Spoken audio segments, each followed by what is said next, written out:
Hey, thank you again for joining us for another lesson in familiar pitfalls, falling into familiar pits. Hey, this is lesson 9, man. We are almost done with this series, okay? But I have to keep reminding you, these videos are only, just a fraction of what's in the book, okay? The book is here. Familiar pitfalls, falling into familiar pits. Okay, this is on Amazon, so you can search it by the title or search it by my name, Elder James T. Moss Sr. All right, so you can get it in paperback, hardback, ebook formats on Amazon. All right, and for those of you who love audiobooks, you can get it on 11 Labs, and you can definitely find it there. So I want to say, hey, look, share the idea with other people. Share the idea. Hey, turn them on to the book. Tell them where to find it. Make sure you have a copy of yourself. And hey, as you go through it, you might want to decide to say, hey, look, you know what? Let's create a study group. This is work. This is study worthy. This is discussion worthy. This is, hey, this is kingdom worthy. We can learn some things from this. Okay, so definitely, hey, make it work for you. Make it, push it to the fullest, and let me know, hey, what are you doing? How's it affecting you? Is it helping you? Has it raised questions? Have it raised concerns? Do you have a testimony? What's the story? I'd love to hear it. I'd love to know how this project is working with you and for you. Okay, so listen, in our last session, we dealt with the boundary we keep moving, all right? And we learned that a boundary is not our enemy. It may be the mercy God uses to keep the pit from becoming familiar ground again, okay? So now we're moving from the boundary we keep moving to the help we keep avoiding. All right. So you see how these things are continually linking together, and one video leads into the next, but they're linked together. All right. So now our question today, of course, is what help am I avoiding? All right. And this matters because some familiar pits continue, not because help is unavailable, but because help was resisted. See, sometimes we want freedom privately, but the pattern has grown stronger than private intention. Okay, so if the pit has been winning in secrecy, then part of wisdom may be bringing the battle into the light. There are some battles that become more dangerous when they stay private. Private struggle can become private agreement. Private shame can become private silence. Private silence can become private defeat. That does not mean everybody needs to know everything. No. Wisdom matters. Discernment matters. The right people matter. But it does not mean we should not confuse secrecy with strength. Okay? Sometimes we say, I'm handling it. Okay? When the truth is that the pattern is handling us. All right? Sometimes we say, I do not want anybody in my business, when the real issue is that shame wants to keep the struggle hidden. Okay? But if secrecy keeps protecting the pit, then help may be part of the way God brings freedom. You see, one reason help matters is because isolation gives the pit more room. When no one knows where I'm weak, the weakness can keep speaking without being challenged. Okay. So when no one knows the pattern can keep forming without interruption. When no one knows the warning signs, I may keep walking toward the pit with no one else close enough to call my attention back. Hmm. You see, isolation can make the old voice sound louder.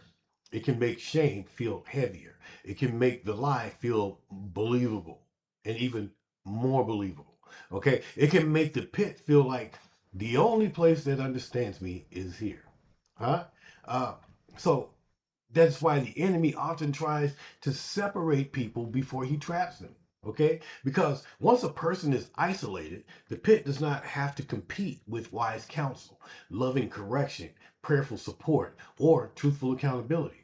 See, Ecclesiastes 4 9 through 10 says this: two are better than one, because they have a good reward for their labor. See, for if they fall, the one will lift up his fellow. But woe to him that is alone when he falleth, for he hath not another to help him up. See, this passage, it shows us that help is not weakness. Help is wisdom. The danger is not only that a person may fall, the danger is falling alone with no one there to help lift them up. All right. A familiar pit becomes more powerful when it convinces us that we should fight alone, recover alone, repent alone, and rebuild alone. Okay. But God often uses people as part of the lifting process. Okay. And if I keep avoiding the help God sends, I may keep making the fall harder to recover from. See, sometimes help is avoided because of shame, but sometimes help is avoided because of pride. Pride says, I should be past this by now. Pride says, I do not want anyone to see me struggling. Pride says, I can fix this myself. Pride says, I am the one people come to for help. See, that kind of pride is especially dangerous for leaders and teachers and parents and ministers and people others depend on. Okay. And so if we take that stand, not only are we practicing bad doctrine, but now we're putting ourselves in the place of we're equating ourselves to God. We're putting ourselves in a place where we're going to receive, or we're looking to receive, the worship of people. Huh? Oh, wait a minute. You didn't catch that? Hmm. See, when it says I'm the one people come to for help, and it's spoken a prideful moment, you've put yourself in the place of a God. Oh, wonder you keep falling back in the pit. Okay, all right. So, all right, we're gonna keep moving. Okay, so like I said, that pride, that kind of pride, basically is especially dangerous for leaders, teachers, parents, ministers, and others, the people that others depend on, because they're in a position where these people are looking up to them. Okay, and how dare you have a fault? How dare you have a blemish? And because the people see us as strong, the harder it can become to admit where we need help. You see, but grace does not only come to the people we serve, grace also comes to us. Huh? And sometimes grace comes in the form of someone safe enough, wise enough, and loving enough to help us stand where we have been falling. See, avoiding help is dangerous, okay? But choosing the wrong help can also be dangerous. See, everybody's not qualified to carry every confession. Everybody's not mature enough to handle every struggle. Everybody's not spiritual enough to restore without gossip, pride, control, or condemnation. So, this lesson is not saying we should expose our battles carelessly, all right? It is saying we should stop hiding from the help God has made available. You see, the right help is prayerful, the right help is truthful, the right help is discreet, the right help points us toward obedience, not excuses. The right help does not make peace with the pit. It helps us to come out of agreement with the pit. See, when the right help is present, secrecy begins losing the power it once had. Now, help can interrupt the cycle before the pit pulls us back in. All right. See, a wise person can hear what we are calling harmless and recognize danger. A trusted person can ask the question we keep avoiding. A praying person can help us bring weakness before God instead of hiding it in shame. So, an accountable person can remind us of the boundary when pressure is trying to move it. All right? See, this is one reason familiar pits hate godly help. It interrupts the script, it challenges the lie, it notices the door, it hears the warning, it strengthens the boundary. We're talking about help.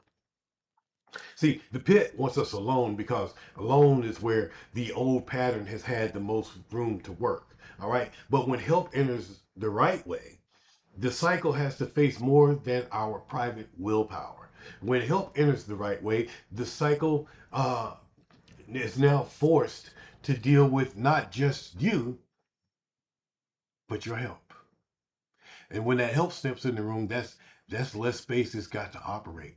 So, see, that matters because private willpower can be sincere and still be limited. Huh? See, a person can truly want to change and still need help. A person can truly love God and still need accountability. A person can truly repent and still need support while new patterns are being formed. All right. Sometimes we think needing help means we are not serious. But many times, asking for help proves we are serious enough to stop pretending that private intention has been enough. If I keep falling in the same place, making the same promises, fighting the same hidden battle, and returning to the same pit, then wisdom says I need more than another private decision. Okay? Because it's not working. I may need someone to help me see what I keep excusing. I may need someone to help me stand when the old pull gets strong.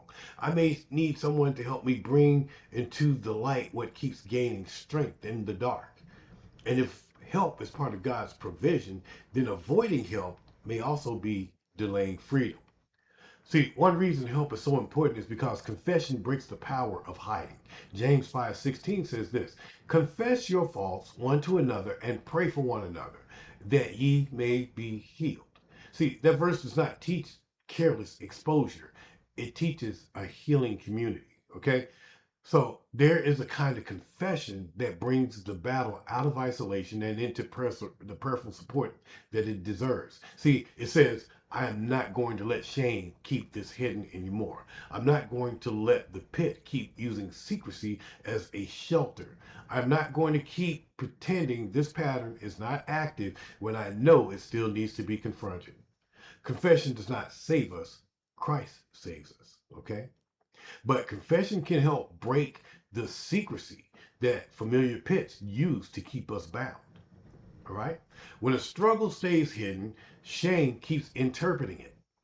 But when the right helper appears and hears it, prayer, truth, wisdom, and accountability can begin speaking into it. All right? And that is why the enemy often fights confession so hard. Because what comes into light can finally begin to be healed. All right. One reason we avoid help is because we fear being seen. We fear what people will think. We fear being judged. We fear being misunderstood. We fear losing respect. We fear disappointing the people who thought we were stronger than we are. See, that fear can become very powerful, especially when others know us as the one who teaches, leads, serves, advises, or encourages. It can feel easier to keep the struggle hidden than to admit, I need help too. But the fear of being seen can keep us trapped in the very place where help is needed. See, the truth is, being seen by the right person is not the same as being exposed by the wrong person. Godly help, the godly help that does not use our weakness to shame us, is the godly help that bring our weaknesses under truth, prayer, and accountability. So we got to understand there's a difference between godly help and God-like help. People want to make God-like help, and it sounds good and godly, but there is no God in it. All right, but true godly help, see, it don't use your weakness against you, and it don't. What it does is bring your weakness under subjection. All right, but people will take your weakness and expose you for it, exploit you for it, and then they do everything but pray for it, or everything but hold you accountable, everything but give you the truth, which is the gospel, the word. So the question becomes this: am I avoiding help because help is not available, or because I'm afraid of being seen? See, Galatians 6:1 says, brethren, if a man be overtaken in a fault, ye which are spiritual, restore such a one in the spirit of meekness, considering thyself, lest thou also be tempted. Now, this verse shows us the spirit that should surround restoration. All right, restoration is not supposed to be handled with pride. It's not supposed to be handled with gossip. It's not supposed to be handled with cruelty or superiority or public shame. Paul says the spiritual person restores in the spirit of meekness. That means the right help does not come to crush the wounded, it comes to help restore the overtaken. All right? But this also teaches us, though, that we must choose help wisely. Okay? Everybody who knows scripture does not always carry the spirit of restoration. All right? Everybody who hears a confession does not always know how to handle it with meekness. All right? The right help will tell the truth, but not destroy us. The right help will correct us, but not control us. The right help will challenge the pattern, but not treat us like the pit is all that we are. Okay? And when help comes with the right spirit, restoration becomes possible, where shame once kept us silent. Huh? Galatians 6 and 2 tells us, bear you one another's burdens and so fulfill the law of Christ. There's a difference between bearing a burden and excusing a pit. Okay? The right help does not make excuses for the pattern. It does not say sin is harmless. It does not pretend the fall does not matter. It does not make peace with what God is calling us out of. But the right help also does not abandon the person who is trying to come out. Okay? It helps carry the weight of repentance, rebuilding, honesty, prayer, and changed direction. Some burdens become heavier when carried alone. Shame becomes heavier alone. Fear becomes heavier alone. The work of rebuilding can feel heavier when you're doing this thing alone. But when someone walks with us in truth, the burden is still real, but it's no longer carried in isolation. And that kind of help can make a difference between another private collapse and a supported path toward freedom. All right. So some people avoid accountability because they think accountability means control. But godly accountability is not control. Control tries to dominate. Accountability helps guard. Control removes responsibility. Accountability strengthens responsibility. Control makes a person depend on another person's power. Accountability helps a person walk honestly before God. The goal of accountability is not for someone else to live our obedience for us. The goal is to have the right support while we learn to walk in obedience with great honesty and consistency. Okay? So, a person who asks the hard questions is not always attacking us. A person who checks on the boundaries, not always being intrusive. All right. A person who reminds us of what we said we wanted is not always judging us. Okay. And we have to have a level of maturity to be able to accept those things. Sometimes accountability feels uncomfortable because it challenges the part of us that still wants room to return to the pit. See, but if accountability is helping protect freedom, then discomfort may be part of the healing, not proof that the help is wrong. Okay? Now, if God sends help, we must be careful not to reject the hand he sends because it does not come from the way that we expect it to come. So, instead of ridiculing it, instead of judging it, instead of, thumbing our nose at it, we have to look at it like this. Sometimes that help comes through a conversation we did not plan. Help may come through correction we didn't want, or help may come through somebody noticing we tried to hide. How about help comes through a person who asks one question that brings the whole pattern into the light? Or maybe the flesh may resist that because help can feel uncomfortable because before it starts to feel relieving. So that part of the flesh that is like I'm uncomfortable with all these things, where we're having the conversations, we're having the correction, where somebody's paying attention to me. I'm uncomfortable. I'm uncomfortable. I'm uncomfortable. But you're gonna have to deal with that until that feeling of uncomfortable start to feel like relief finally. Sometimes in order for us to get relief, we have to go through levels and periods of uncomfortableness. We have to be discomforted in order to find comfort. All right, and that's what's happening here. All right, so but look at this. Look at this. Check this out. If the help is godly, wise, prayerful, truthful, and restorative, then I need to be careful not to call it interference when it may actually be mercy. Okay, and because I'm caught up in my feelings right now, my flesh is screaming out, this is an uncomfortable feeling. I have to look at it and say, but where's it leading me? Okay, the pit wants me to reject every hand that might pull me out. I got to understand that. Okay, shame wants me to mistrust every voice that might help me heal. Got to understand that. Pride wants me to prove I can do it alone, even when alone has not been working. Mm. See, there's ooh we. But humility says, Lord, if this help is from you, give me the grace to receive it. See, and once I can receive the help God sends, the familiar pit loses one of its greatest advantages, my isolation. Huh? See, once I recognize that isolation gives the pit an advantage, the next step is humility. Humility says, I need help. Or I do not have to pretend I am stronger than I am. Or I can be honest without being hopeless. Or if God is sending help, I don't want or don't want pride to make me reject it, okay? I don't want pride to stand in the way of what God is about to do in my life. This is how humility talks. So this is the voice, this is the language that we're learning, that we're having to train ourselves to learn, is how is humility speak here. Okay, so that matters because see, familiar pits often survive where humility is absent. Pride keeps the struggle hidden. Shame keeps the mouth closed. Fear keeps the person isolated. But humility opens the door for truth, prayer, support, correction, and restoration. Okay? Humility does not mean we walk in weak, that we are weak in our walk and that we're shameful. We have a shameful way about us. No. Humility means we are honest enough to stop fighting hidden battle with tools that have already been proven insufficient. And when humility receives help, the old pattern loses the protection that secrecy once gave it. Help being available does not mean help has been received. Okay? It's available, but that doesn't mean you received it. All right? A person can have people around them and still stay hidden. A person can have access to wisdom and still to still refuse counsel.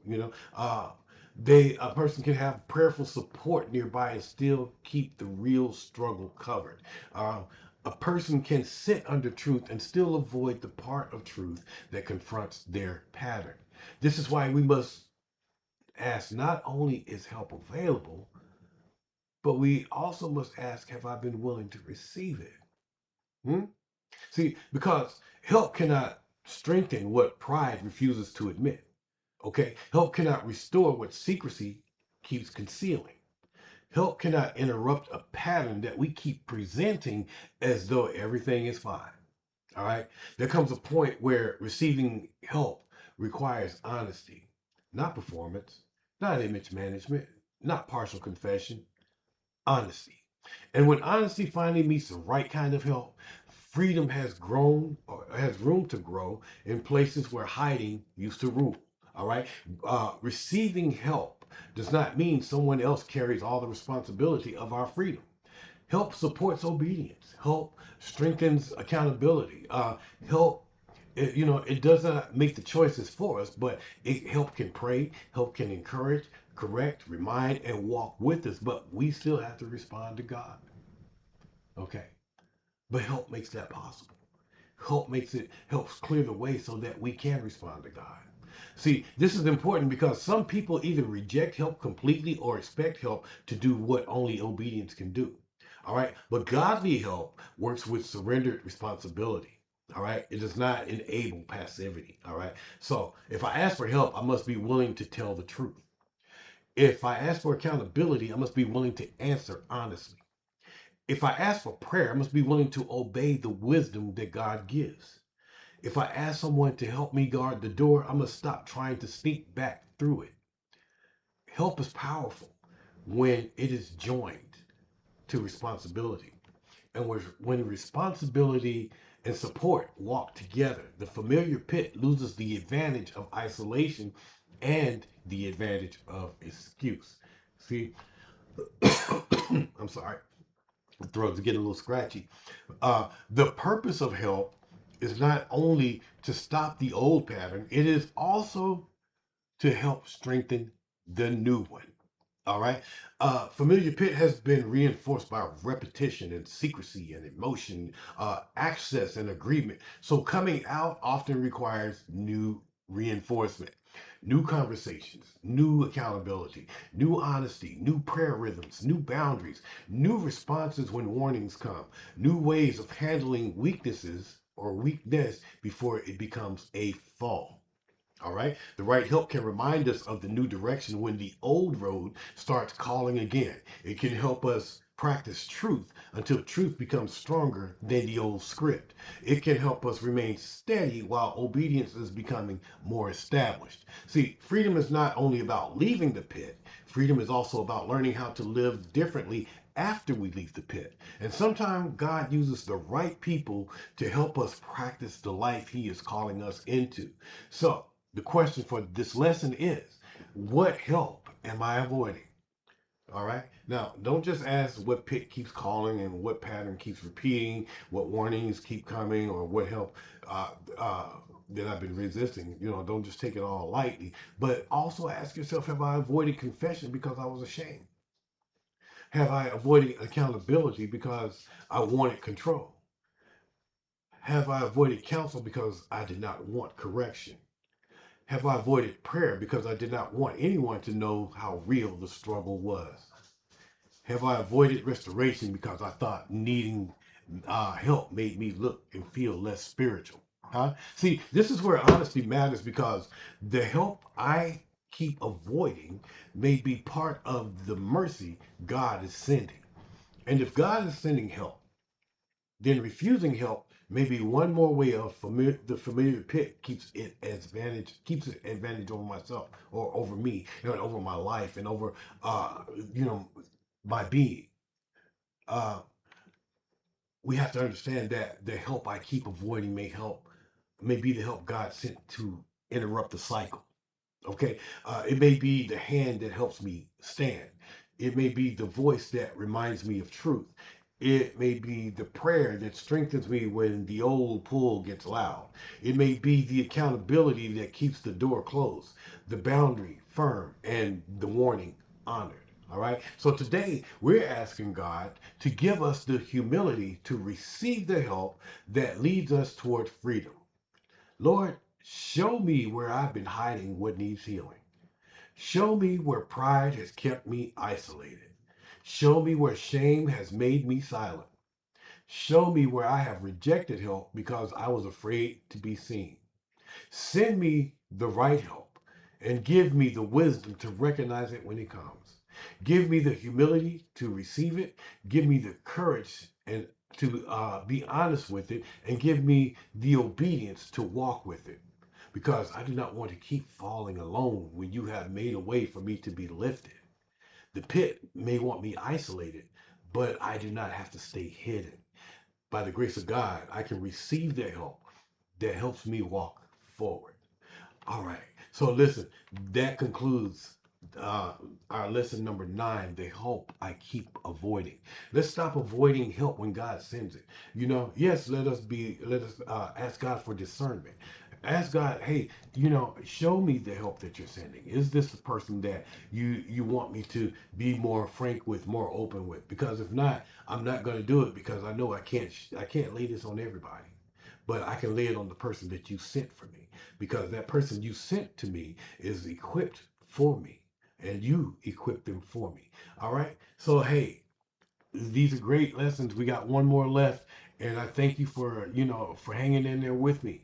Have this discussion with your family, friends, co-workers, anybody that you feel like, hey, you know what? Let's share this word for a moment. Let's see how can we benefit and encourage them to buy the book, encourage them to let's start a discussion group, let's make it happen. All right, let's render the pitfalls powerless in our lives. Until next time, God bless you, God keep you, and I, as I always say to my students, keep studying,